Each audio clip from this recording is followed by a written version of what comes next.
This is not a headline that you scroll past on your Facebook feed. This one really jumps out at you. A Russian video simulating missiles pointed at the United States and specifically Tampa Bay. A lot of people are reacting to this on social media, so we're talking to an expert, taking a closer look at those who say it's important to fight fear with facts. That video was played today by Russian President Vladimir Putin during Russia's version of the State of the Union. He says that they have a new missile with an unlimited range and that it is so fast it is unstoppable. Putin claims missile defense systems just won't work against it. So therefore, it can devastate any part of the world. And here is why. According to Putin, he claims that it is powered by a nuclear engine with no restrictions on fuel source. Therefore, there is no restrictions on the distance it can travel. So the missile could simply fly around existing detection systems. Putin showed virtual video of what this thing can allegedly do. As you have seen, one animation appears to show the missiles striking Florida.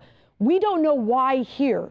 This missile has been in the works for years. CBS News reports it was tested successfully twice last year. I listened to Putin's entire speech. It was striking. He seemed angry.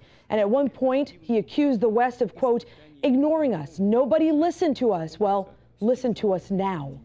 So what should we actually make of all of this? And is there any reason to think Tampa Bay would be a prime target like this in this sort of video? Nightside reporter Josh Shadorwis asked a retired special ops colonel who used to work at MacDill.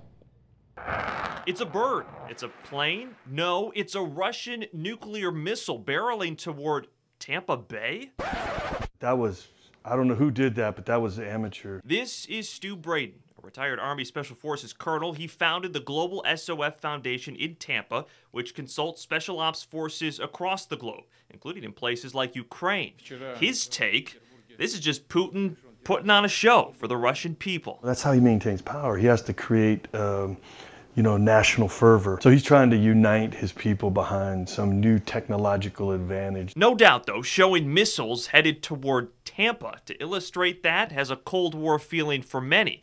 But is Tampa really a top target? Tampa's not the place. They would go for critical infrastructure, major military installations. Okay, but what about MacDill? Well, Braden argues that there are much bigger targets than this. I mean, it's a headquarters. Even with our military's central and special ops commands based here. It's not going to disrupt anything with Russia. A spokesperson for CENTCOM declined to comment, but Tampa Mayor Bob Buckhorn seemed unimpressed, sending this statement that, quote, it's unfortunate Mr. Putin chose to include Tampa Bay in his threat, but at this point, we'll write it off as overheated rhetoric designed to prop up his failing regime.